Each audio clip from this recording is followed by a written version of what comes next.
एकनाथजी खडसे पहिल्या दिवसापासून त्यांचं मन भारतीय जनता पार्टीमध्येच होता। ते काही आपसात काही नाराजीच्यामुळे ते आमच्याकडे आले, पण जेव्हापासून रक्षाताई खडसेला भारतीय जनता पार्टीने तिकीट दिली तर त्यांच्या स्वाभाविक आहे की रक्षाताईला ते मदत करतील।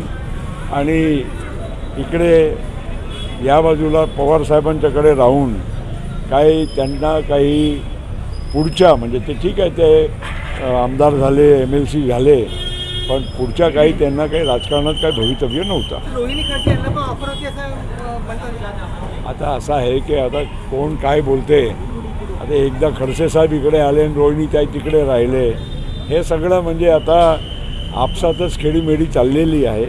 ठीक आहे, आमची शुभेच्छा आहे त्यांना, पण एकनाथराव खडसे या बाजूला आल्यानंतर नक्कीच उत्तर महाराष्ट्रच नव्हे पण अख्खा महाराष्ट्रामध्ये एक जुने अनुभवी नेता राहिलेले आहे आणि भारतीय जनता पार्टीचे सुरुवातीच्या काळापासून खूप मोठा त्यांचं योगदान राहिलेलं आहे। त्या कारणाने आज खडसे साहेब परत जर येत आहेत तर काही आश्चर्याची गोष्ट नाही। ABP माझा, उघडा डोळे बघा नीट।